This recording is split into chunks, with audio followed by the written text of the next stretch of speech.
Friends, कैसे आप सभी लोग। मैं हूँ कान्हा, स्वागत करता हूँ आपको अपने चैनल कान्हा साइंस फैक्ट्स पे। तो यार देखो, एक चीज़ है कि हमें बहुत दिन हो गए कोई वीडियो नहीं डाले हुए, उसके लिए मैं आपसे माफ़ी चाहूँगा। मैं अब कैलकुलस में डिफरेंशिएशन की सीरीज़ में 2, 3, 4 टॉपिक्स कुछ बचे हैं, उनको मैं चाहूँगा मैं कंटिन्यू कर दूँ।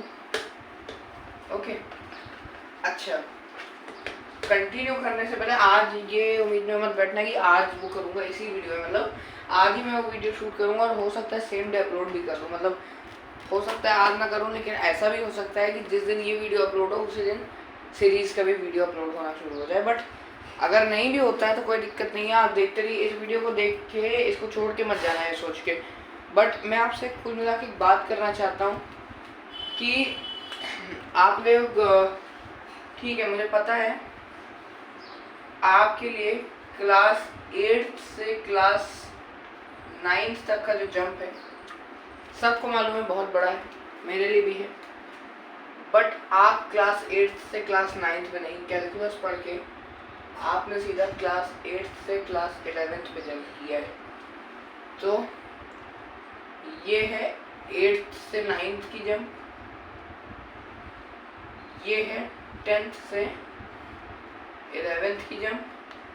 बट आपने जो जंप करी है ये है 8th से 11th, कितनी बड़ी। अब ज़रा मेरी एक बात पे गौर करिएगा। अच्छा, ये आपका कैलकुलस है, क्या लगता है आपको ये चीज़ स्टार्ट कब होती है? तो देखिए, जब भी आप किसी नॉन यूनिफॉर्म चेंज की बात करने लगते हैं, ठीक है, नॉन यूनिफॉर्म चेंज की बात करने लगता है। अच्छा, मैं ये वीडियो आज इसलिए बना रहा हूँ कि काफ़ी लोग कैलकुलस पढ़ना तो स्टार्ट कर दिए हैं, बट मेजर क्राउड की समस्या ये होती है कि यार हमें डिफरेंशिएशन समझ में नहीं आ रहा। हम तो उसको हमको यही नहीं पता किस कैटेगरी में आता है, ये क्या है, क्या ये कोई थ्योरम है, क्या ये कोई फॉर्मूला है? नहीं, इसमें फॉर्मूले हैं, बट डिफरेंशिएशन इज, जो आपका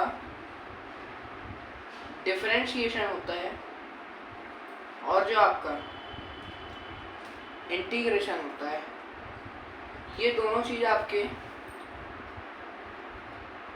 थ्योरम नहीं है और ये दोनों चीज़ आपके फॉर्मूले नहीं है।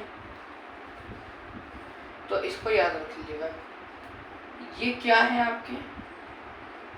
ये हैं प्रोसेसेस, ये हैं प्रोसेसेस, ना ये कोई फॉर्मूला है, ये ई लिखा है, ओके, ना ये कोई फॉर्मूला है, ना ये कोई थ्योरम है, बट ये क्या है? ये है एक प्रोसेस, एक क्रिया। ये क्या है? क्रिया। ये आप करते हो ना, बोलते हैं ना कि हम डिफरेंशिएट कर रहे हैं। तो डिफरेंशिएशन की थोड़ा सा फीलिंग लाने के लिए मैं पहले आपको ये फीलिंग दिला दूँ, उसके बाद फिर मुझे एक इम्पॉर्टेंट बात भी इसी वीडियो में बोलनी है, जिसको अगर आपने ध्यान से सुन लिया तो आपको पता चल जाएगा आपको क्या चीज़ कैसे पढ़नी है। और आज नहीं, आपके 12th क्लास तक काम आएगी, 12th की आपकी ज़िंदगी भर काम आएगी ये चीज़, ठीक है। तो ये मत समझना कि मैं इसके लिए कोई फॉर्मूला बताऊँगा, ऐसा कुछ नहीं है। मैं एक काम की चीज़ बताऊँगा, ओके। अभी फिलहाल जो हम देख रहे थे वो समझ लीजिए। देखिए, डिफरेंशिएशन, जैसे कि मैंने आपको बताया था कि आप जो ग्राफ बनाते हैं, तो ये आपका जो ग्राफ है, ये इसका जो स्लोप होता है वो तो सिर्फ स्ट्रेट ग्राफ के लिए कैलकुलेट होता है। तो अब ऐसा तो है नहीं है कि आप लोग इसका स्लोप नहीं कैलकुलेट कर सकते। इसकी भी अगर लाइन पास हो रही है तो कोई तो एंगल बन रहा होगा। बट ये है कि इसमें एक ही एंगल बनता है, पूरी लाइन एक ही एंगल बनाती है। चाहे आप कहीं पे भी स्लोप कैलकुलेट कर लो, आप एक पॉइंट पे स्लोप कैलकुलेट कर लो, आप 2 पॉइंट पे स्लोप कैलकुलेट कर लो, लेकिन ये जो लाइन बढ़ रही है ये एक यूनिफॉर्म एंगल के साथ बढ़ रही है। मतलब इसका जो एंगल है, एंगल सेम ही है, खाली इसके जो क्वांटिटी है, जो भी आप कंपेयर करके जो भी आप ग्राफ बना, जैसे वेलोसिटी टाइम का, डिस्टेंस टाइम का जो भी ग्राफ है एक्स वाई जेड आप बना रहे हैं, तो ये ग्राफ में खाली क्वांटिटीज बढ़ रही हैं। अगर आप x वर्सेस y का ग्राफ बना रहे हैं तो बस इसमें इतना है कि अगर x बढ़ रहा है तो y भी बढ़ रहा है, x घट रहा है तो y भी घट रहा है, सिर्फ इतनी चीजें हैं, ठीक है। बट वहीं पे इस वाले ग्राफ को अगर लेंगे तो इस वाले ग्राफ में अगर x बढ़ेगा तो y या तो बढ़ भी सकता है या तो घट भी सकता है, और x भी या तो बढ़ भी सकता है या तो घट भी सकता है। तो अंतर क्या है? अंतर यार ये है आपका यहाँ पे कि y जो है कैसे बढ़ेगा x के रिस्पेक्ट में। देखो x जो है, आप कभी x को नॉन यूनिफॉर्म नहीं लेते, आप हमेशा x को अपना बेस लेते हैं हमेशा, कि किसके रिस्पेक्ट में। मैं इसकी से फीलिंग दिला रहा हूँ आपको, डिफरेंशिएशन क्यों आएगा इतना सबको पता है। डिफरेंशिएशन के लिए दुनिया यही बोल देती है to calculate the slope of a curve. अभी क्यों करना है कैलकुलेट? टू इंटीग्रेशन क्यों आया? Calculate area of the curve. अरे घर बनाओगे वहाँ पे, स्लोप क्यों कैलकुलेट करना है? अरे एंगल मेजर करके बिल्डिंग खड़ी करनी है ग्राफ पे, नहीं। हमें क्यों ऐसा करना है, आखिर क्यों है ये? तो ये इसकी जो फीलिंग है मैं आपको दिलाता हूँ। तो चलिए हम उन्हें कैमरा को ज़रा सा पीछे करते हैं, ठीक है। अच्छा, अब ये मैं हूँ, ठीक है, ये मैं हूँ।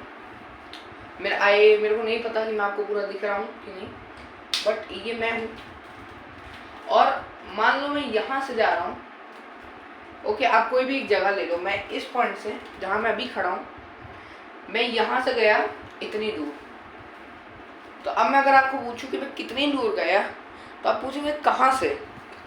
या फिर अगर आपके घर में कोई डिलीवरी बॉय आता है, मान लो, और कुछ भी चीज़ की डिलीवरी लेके, कोई भी सामान लेके, ठीक है, तो वो क्या पूछता है कि सर मैं आपके घर आना चाहता हूँ, ठीक है।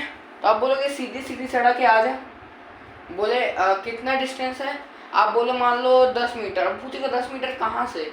तो आप बताना कि जहाँ तुम खड़े हो उसके सामने एक दुकान है जिसका नाम है XYZ स्टोर, और XYZ स्टोर से तुमको 10 मीटर आगे आना है। 10 मीटर आगे पे तुमको एक XYZ चौक मिलेगा, उस चौक के राइट साइड पे तुमको मेरा घर मिल जाएगा। या फिर और इसको सिंपल कर लेते हैं, एक स्ट्रेट रोड पे एक बंदा खड़ा है। इसको वीडियो को, ये जो मैं लाइन बोल रहा हूँ उसको आप चाहो तो 2-3 बार वीडियो बैक कर करके देख सकते हो, ठीक है। तो ये क्या है, मान लो ये आपका घर है, ठीक है, ओके, एक मिनट। ये सब रेफरेंस पॉइंट वगैरह कॉन्सेप्ट आपने 9th में मोशन चैप्टर में अभी तक पढ़ ही लिए होंगे यार। जो समय चल रहा है उसमें 9th वाले ने मोशन चैप्टर तो कर ही लिया होगा। तो मान लो ये डिलीवरी बॉय खड़ा है, ठीक है, ये आपका डिलीवरी बॉय खड़ा है क्या, सामान लेके एक। अब डिलीवरी बॉय यहाँ खड़ा है, उसके सामने क्या जा रही है, एक सीधी सीधी रोड, ठीक है। अब उसने क्या किया, अब उसने आपको किया कॉल, ठीक है। वो आपको कॉल करके पूछता है कि सर मैं मान लो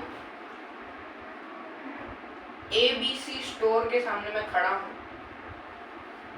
ठीक है, मैं ABC स्टोर के सामने खड़ा हूँ, ठीक है, और अब मैं आपके घर आना चाहता हूँ। तो आप बोलो आ जाए। तो वो बोलेगा सर मैं नया डिलीवरी बॉय हूँ, मुझे जगह नहीं पता कहाँ आना है, आप मुझे बता सकते हैं? तो बोले ABC स्टोर से तुम 10 मीटर आगे जाओ। तो अब पहले आप उसको ये मत बोलो कि कहाँ से 10 मीटर आगे जाओ, पहले आप उसको सिर्फ यही बोलो कि तुम 10 मीटर आगे जाओ, ठीक है।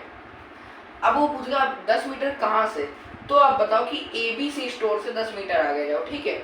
अब यार, अब जब वो, ओके वेट अ मिनट, अब जब वो ABC स्टोर से 10 मीटर आगे चला जाएगा, तो वो पूछेगा अब क्या होगा 10 मीटर आगे जाके? तो वो बोलेंगे कि तुमको एक XYZ स्टोर पड़ेगा, XYZ स्टोर पड़ेगा सामने। तो वो 10 मीटर आगे गया, 10 मीटर आगे जाके वो फिर से आपका डब्बा लेके यहाँ खड़ा है, वो अब आपको लगाता है, अब वो फिर से आपको कॉल करता है, ठीक है। अब वो आपको फिर से कॉल करके पूछता है सर अब तो मैं यहाँ आ गया, अब क्या करना है, ठीक है। तो अब आप उसको क्या बोलते हैं, अब आप उसको बोलते हैं कि जो XYZ स्टोर है, उस XYZ स्टोर से तुम फॉर एन एग्जाम्पल 5 मीटर आगे चले। पहले आप बोलोगे 5 मीटर आगे चले जाओ, तो वो बोलेगा अरे पागल है क्या, ये तो बता दिया करना कहाँ से 5 मिनट। तो आप बताओगे कि दादा 5 मीटर आगे जाना है XYZ स्टोर से, और वहाँ पे आपको एक घर मिलेगा, वो घर मेरा है, ठीक है। तो वो आपके घर आया, उसने आपके घर की घंटी बजाई, ठीक है, ये आप हैं, ये वो खड़ा है, उसने आपको बॉक्स दे दिया और वो वापस चला गया। तो ये तो यार हो गई कहानी। अब इस कहानी से क्या सीख मिली? डिलीवरी बॉय को एड्रेस अच्छे से बताना चाहिए ना, ना ना ना ना। इस कहानी से आपको सीख ये मिली कि जब भी कोई आप डिस्टेंस नापते हो, कुछ भी चीज़ नापते हो, तो वो एक चीज़ के रेस्पेक्ट में नापते हैं, है ना। कि अब जैसे डिलीवरी बॉय को पहले आपने बोला था कि 10 मीटर आगे चला जा, 10 मीटर आगे चला जा, तो डिलीवरी बॉय ने कहा 10 मीटर कहाँ से? फिर आपने बताया ABC स्टोर से। तो जिस पॉइंट को आप रेफर करके, जिस पॉइंट, देखो ABC स्टोर तो ऐसा नहीं है कि 10 मीटर में ये 1 मीटर बढ़ेगा तो ABC स्टोर 1 मीटर बढ़ जाएगा, फिर ये 1 मीटर बढ़ेगा, फिर ABC स्टोर 1 मीटर बढ़ जाएगा, फिर ये 1 मीटर राइट ले लिया तो भी ABC स्टोर 1 मीटर राइट चल जाएगा। ऐसा नहीं है, ये तो यार एक ही जगह फिक्स है ना, ये दुकान तो एक जगह फिक्स है। ओके, तो ये तो समझ में आ ही गया होगा, दुकान एक जगह फिक्स है, तो एक फिक्स, तो रेफरेंस पॉइंट क्या होता है? A fixed point with reference to which you measure your distance or any physical quantity, या फिर बोल सकते हैं a fixed point with which, या फिर by which, जो भी आपको लिखना हो, इंग्लिश के एरर माफ करना।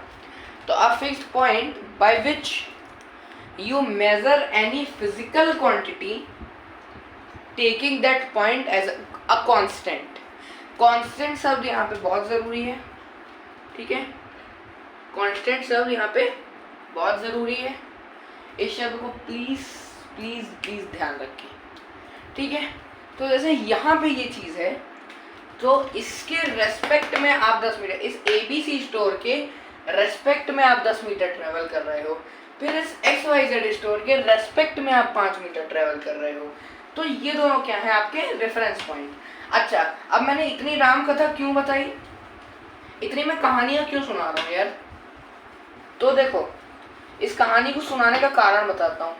मैं आपका एंटरटेनमेंट कर रहा हूँ ना, बाद में कभी होगा वो सेशन तो ये कहानी मैंने आपको इसलिए सुनाई जिससे आप डिफरेंशिएशन का जो ग्राफ है एक्स और वाई एक्सिस वाला, इस ग्राफ की फील ले लो कि तुम हमेशा नीचे dx ही क्यों लिखते हो, या फिर नीचे बेस को ही क्यों लिखते हो, नीचे dy क्यों नहीं हो सकता, है ना। तो ये चीज़ इसलिए है क्योंकि हम x को जनरली सॉल्व करने के लिए लिख सकते हैं, बट सॉल्व करने के ईज के लिए हम इसको कांस्टेंट मानते हैं। अगर इसी ग्राफ को मैं उल्टा भी कर दूं ना, तो ये मेरा y है, ये मेरा x है, तो फिर मैं लिखूंगा dx अपॉन dy। क्यों? क्योंकि अब ये मेरा बेस है। अरे मेरा ट्रायंगल अगर बनेगा तो इसी पे ना बनेगा, इस x पे बनेगा। तो x को मैं क्या ले लेता हूँ? बेस। इसीलिए मैं dy अपॉन dx लिखता हूँ, ना कि dx अपॉन dy। तो इसकी आपको फील दिलाने के लिए मैंने इतनी कहानियां बताई कि जब आप एक ग्राफ बनाते हो, मान लो अभी हम चारों एक्सेस नहीं ले रहे हैं, अभी हम सिर्फ पॉजिटिव वाली जो एक्सेस ले रहे हैं, x और y, ठीक है। 4 एक्सेस होती हैं, x, y, x डैश और y डैश, ठीक है। अभी ये देखो जरा यहाँ पे कि ये एक्सेस में से अब हम किनको लेंगे? अभी x डैश y डैश छोड़ दो। जब हम इन दो एक्सेस को अपना ग्राफ के लिए चूज करेंगे इस टाइप से y और x के रूप में, तो हम एक एक्सेस को कांस्टेंट लेंगे, एक पे कैलकुलेशन कर देंगे कि हालांकि ये भी कांस्टेंट नहीं है, ऐसा अगर ग्राफ बन रहा है तो ये भी तो बढ़ रहा है, बट कांस्टेंट लेने का अर्थ है कि इस एक्सेस के रेस्पेक्ट में हम इसकी कैलकुलेशन करेंगे, ठीक है। अरे यार इतना समझ में आ गया, आगे बोलो, बोर हो रहा है, ठीक है। आगे सुनो, अब आगे की बातें ये हैं कि ये आपको फील आ गई होगी इस चीज़ की dy/dx का मतलब क्या है। दूसरा डाउट मैं आपको जो क्लियर करना चाहता हूँ वो है कि एक मैक्सिमम क्राउड को एक समस्या होती है कि जब आप पढ़ाते हैं तो आप ऐसे लिखते हैं y इज इक्वल, जब आप मैक्सिमम क्राउड की समस्या बता रहा हूँ जो 9th में 11th में, देखो इसीलिए एक चीज़ और मैं अब आपको इसके बीच में बताता हूँ, चलो बताओ इसको मैं थोड़ी देर बाद बताऊँगा। जो मैं आपको इम्पोर्टेंट बात बताना चाहता हूँ पहले वो सुन लो क्योंकि वो इसी से रिलेटेड है। ओके, तो अब आप देखो कि आप जब कैलकुलस पढ़ते हो ना तो इसको क्लास 8th में या क्लास 9th में या क्लास 10th में या क्लास 1 to 7 में कहीं भी क्यों नहीं डाला जाता। इसको सीधा इसकी मतलब इसका जो मैक्सिमम क्वेश्चंस हैं और थ्योरी है ये आपको 11th में क्यों पढ़ाई जाती है। इसका कारण है, कारण इसका रीज़न इसका ये है कि कैलकुलस पढ़ने के लिए आपका माइंड ओपन हो जाना चाहिए। ठीक है, जिन्होंने कैलकुलस की डिस्कवरी करी थी, हालांकि डिस्कवरी नहीं करी थी, कैलकुलस कभी डिस्कवर नहीं हुआ, बट कैलकुलस धीरे धीरे डेवलप हुआ है। वो बोलते बूंद बूंद से सागर बनता है। तो कैलकुलस की एक छोटी सी ग्राफ की बूंद से तो ये इतना इतना इतना इतना इतना या फिर इतना इतना इतना इतना इतना इतना इतना ऐसे करके ये पूरा सब कुछ जोड़ के इतना कैलकुलस बना है ना। तो इसकी जिसने भी डिस्कवरी करी थी उनका माइंड ओपन है, यानी आपको अच्छा जैसे अगर आप कैलकुलस पढ़ रहे हो ना तो आपको उसी पे स्टिक नहीं हो जाना है कि अगर मैंने आपको बोल दिया कुछ भी एक चीज़ बोल दी मैंने कैलकुलस से रिलेटेड, आप उसको सिर्फ और सिर्फ कैलकुलस के ही तरीके से सोचोगे, नहीं, आप उसमें अपने पहले जो पढ़ी हुई चीज़ फ्रैक्शन वैक्शन के भी तरीके लगाएं। और ये आप कैसे लगा सकते हैं, कब लगा सकते हैं, जब आपके पास उतना एक्सपीरियंस होगा कि आपको मैं अगर मैं आपके पास इतना एक्सपीरियंस होना चाहिए कि मैं अगर आपको बोलूँ कि मैं ये शब्द आपके सामने लिखूँ नंबर, तो आप मुझसे पूछोगे कौन सा नंबर, रियल, इमेजिनरी कि कॉम्प्लेक्स, कौन सा नंबर। मैं आपको बोलूँ रियल नंबर, अब रियल में आप बोलोगे कौन सा, रैशनल या इररेशनल। मैं बोल दूँ आपको रैशनल, अब आप बोलोगे रैशनल में क्या, रियल में तो और भी इंटीजर, मैं इंटीजर या फिर कुछ और, मैं आपको बोलूँगा इंटीजर। अब इंटीजर में बोलोगे इंटीजर में क्या, पॉजिटिव, नेगेटिव या ज़ीरो। मैं आपको बोलूँ पॉजिटिव, बोले आप पॉजिटिव में क्या 1 2 3 4 से लेके इन्फिनिटी तक कौन सा नंबर बोल रहे हो। मैं आपको बोलूँ 3 तो आप बताओगे 3, फिर मैं बोलूँ आपको +4 तो आप प्लस करके 4 बताओगे मुझे, 3 + 4 = 7। 7 कौन सा नंबर है, 7 है एक real integral positive number. Integral मतलब फिर से कैलकुलस में ना चल जाना, देखो यही चीज़ें हैं। लेकिन अगर आप जा भी रहे हैं तो ये बहुत बड़ी बात है, अपने को कॉन्ग्रेचुलेट करो क्योंकि आपका दिमाग धीरे धीरे खुल रहा है। वो शब्द सुनते ही वो सारे दिमाग में आपके कंसेप्ट चमक जाने चाहिए, ये आपको करना जरूर चाहिए। अच्छा, अब जो मैं आपको बात बता रहा हूँ कि जैसे अब आते हैं अपने टॉपिक पे कि मैक्सिमम क्राउड को ये कंफ्यूजन होता है कि जब आप पढ़ाते हो तो आप ऐसे लिखते हो if y is equal to x⁴n then dy/dx is equal to n into x⁻n-1। ऐसा तो आप जब पढ़ाते हैं तो ऐसा पढ़ाते हैं, सॉरी वायर के लिए माफ़ी चाहूँगा, मैंने देखा नहीं था, मैं देख रहा हूँ। हाँ, तो जब आप पढ़ाते हैं तो यार ऐसे पढ़ाते हैं। बट जब हम इंटरनेट पे जाके रूल्स देखते हैं, है ना, हम गूगल पे गए, कहीं पे भी गए, जाके देखा डिफरेंशिएशन रूल, तो वो लोग ऐसे बोलते हैं d/dx of x⁻n is equal to n into x(n-1). ऐसा होता है, कुछ याद आया, धीरे धीरे कुछ याद आ रहा है, ऐसा देखा होगा कभी, इंटरनेट नहीं देखा है, देखना जरूर, ऐसा होता है, ऐसे ही रूल इंटरनेट पे लिखते हैं। अच्छा, इसमें अब मैं एक बात बताता हूँ आपको, एक टेबल बना है, टेबल क्या, एक छोटा सा बस कंपैरिजन चार्ट बना देता हूँ। If y is equal to x⁻n तो dy/dx is equal to n into x⁻n-1 और d/dx of x⁻n is equal to n into X to the power n minus one. इन दोनों में डिफरेंस क्या है, मैं यहाँ लिख देता हूँ नो डिफरेंस, यानी this thing is purely equal to this thing, ये दोनों इक्वल चीजें हैं। बोलोगे कैसे, चलो इसकी फील दिला दी जाए। अच्छा ये चीज कैसे होगी आपकी, वो देख लो जल्दी से फटाक से कि अच्छा dy बाई dx क्या होता है एक्चुअल में। y को बाहर ले लो, dx तो यार कांस्टेंट है, मैंने क्या बताया था, dx हम बेस लेते हैं तो dx में x को बाहर नहीं ले सकते, लेकिन dy अपॉन dx में y को जरूर बाहर ले सकते हैं। ठीक है, तो इसको dy बाई dx में से y को यहाँ पे बाहर लिख लो। अच्छा इसका इससे इंटू होगा, अब यहाँ पे कौन सा टर्म है जो सिर्फ डिफरेंशियल एलिमेंट है, मतलब यहाँ पे जहाँ पे सिर्फ डिफरेंशियल एलिमेंट लिखा है बट वहाँ पे y या x या कोई वेरिएबल नहीं, किसका डिफरेंशियल एलिमेंट, तो y यहाँ पे अटैच हो जाएगा। किसका डिफरेंशियल एलिमेंट, y का डिफरेंशियल एलिमेंट, किसके रिस्पेक्ट में, x के डिफरेंशियल एलिमेंट के रिस्पेक्ट में, यानी y भी इतना छोटा है कि x की वैल्यू चेंज नहीं हो रही है, इसीलिए x कांस्टेंट होता है, क्योंकि y इतना छोटा है कि x की वैल्यू चेंज ही नहीं हो रही है। चेंज कब नहीं होती, या तो 1 की 1 रहे, 2 की 2 रहे, लेकिन यहाँ ऐसा कर नहीं सकते, तो नो चेंज वैल्यू को कैलकुलस में 0 कर देते हैं, मतलब अप्रॉक्सीमेटली 0 कर देते हैं। ठीक है, तो इसमें कोई इसीलिए अंतर नहीं। अब देखो मैंने आपको क्या बोला, dy by dx is equal to d upon dx of y, ये बड़ी सिंपल सी बात है। अच्छा इसमें कौन सा दिमाग लगा, कोई रॉकेट साइंस नहीं, कैलकुलस तक नहीं, ट्रिग्नोमेट्री तक नहीं लगी, अलजेब्रा तक नहीं लगा, ज्योमेट्री तक नहीं लगी, इसमें लगी नॉर्मल अरिथमेटिक फ्रैक्शन कि y को अगर बाहर ले लेंगे तो ये वापस जाके इंटू हो जाएगा। इसीलिए मैंने बोला था कि पहले की पढ़ी हुई चीज़ दिमाग में करते करते प्रैक्टिस हो जाए, कि वैसा कुछ लिखा हुआ है आप समझ जाओ कि मैंने dy बाई dx को d upon dx of y क्यों लिख दिया, तो मैंने इसलिए लिख दिया। ठीक है, अब आप समझ गए होंगे कि इफ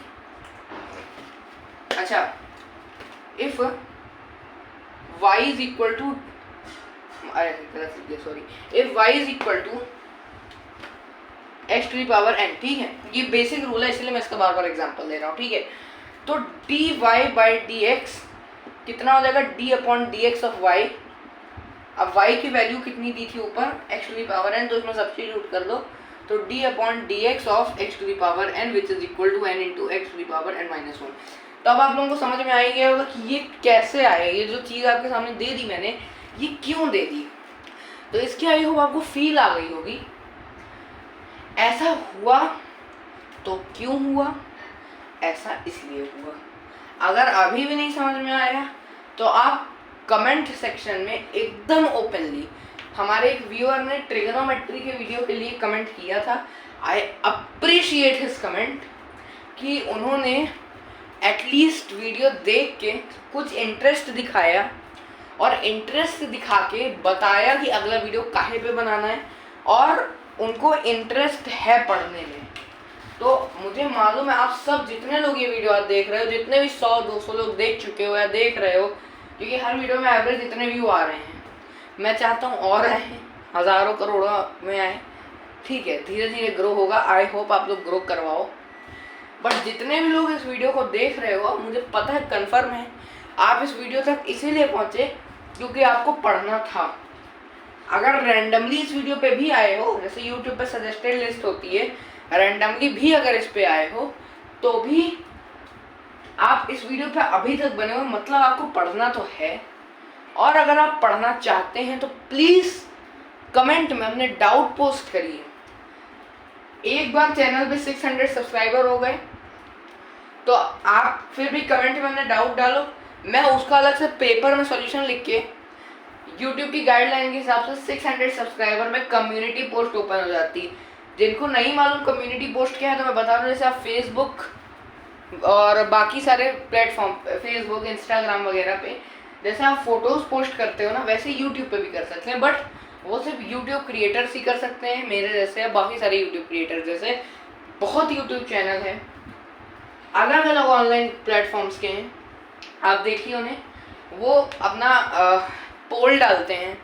पोल मतलब वोटिंग, किस टॉपिक पे वीडियो बनाएं, वो भी मैं डालूंगा, तो इससे आपका एक काम सरल हो जाएगा, आपको सोचना नहीं पड़ेगा, 4 ऑप्शन में से आपको जो अच्छा लगे क्लिक कर दो। टॉप 2 ऑप्शंस को मैं कंसीडर करके उन पे वीडियो बनाऊंगा। फिर मैं पोल डालूंगा नीचे के 2 ऑप्शंस और अलग से 2 ऑप्शंस पे, तो उनको उनमें से जिनमें आएगा उनमें से टॉप 2 वो कंसीडर करूंगा। फिर जो बचे हुए ऑप्शन है उनके साथ और 2 नए ऑप्शंस मिला के डालूंगा पोल, उनमें से टॉप 2 कंसीडर करके ऐसे हम चलते रहेंगे। तो कम्युनिटी पोस्ट जब होगी तब होगी। फिलहाल अभी क्या कर सकते हैं, अभी आप सब्सक्राइबर बढ़वा सकते हैं, और दूसरी चीज़ जो आप कर सकते हैं वो है कि आप कमेंट सेक्शन में डाउट पोस्ट कर सकते हैं। मैं उन व्यूअर का नाम सॉरी मैं नहीं बता पाया, मतलब मैं भूल गया, बट आप जो भी हैं आपका वीडियो जल्दी से जल्दी आएगा। इनफैक्ट डिफरेंशिएशन की सीरीज़ के 2 टॉपिक कंप्लीट करने के बाद ही तुरंत बाद मैं उस वीडियो को बनाना शुरू कर दूंगा और डालूंगा। मैं इसलिए नहीं बना पाया, मैंने उनके कमेंट पे रिप्लाई भी किया था कि मैं 1 वीक किया उसके बाद कुछ बनाना शुरू करूंगा, मैं नहीं कर पाया, मिड टर्म एग्ज़ाम आ गए थे, ठीक है। तो थैंक यू एवरीवन। अगर आपको वीडियो पसंद आया लाइक करें, चैनल को सब्सक्राइब करें, वीडियो को ज़्यादा से ज़्यादा लोगों तक शेयर करें, जो भी क्लास 9th 10th में हैं, जो आगे एम कर रहे हैं नीट IIT JEE या किसी भी चीज़ का जिसमें अगर या फिर उनको इंटरेस्ट है, तो उन तक आप शेयर ज़रूर करें जिससे उनकी भी हेल्प हो सके। क्लास 9th का एक स्टूडेंट आपको क्लास 9th के लेवल पे ही ढल के समझा देगा। तो आई होप मेरे जितने भी भाई लोग हैं बहन लोग हैं सब लोग को अच्छे समझ में आ जाएगा। तो बस आज की वीडियो के लिए इतना ही, और जाते जाते एक चीज़ बोल के जाना चाहूँगा, प्रैक्टिस जिस सब्जेक्ट को अभी हम पढ़ रहे हैं उसकी आप बहुत करो, जिससे आपको उतना एक्सपीरियंस हो जाए कि आप एक एक चीज़ को दिमाग खोल के सोच सको। खुले दिमाग से इसके बारे में सोचिएगा। कैलकुलस पढ़ते टाइम दिमाग पूरा खोल दो अपना, जितने टॉपिक है, जितने कंसेप्ट, जितने थ्योरम भरे हैं इस बड़े से दिमाग के अंदर, उस कोर्स को खोल दीजिए। इसी के साथ चलते हैं, अगला डिफरेंशिएशन का वीडियो देखने के लिए रेडी हो जाइए। तब तक के लिए बाय बाय।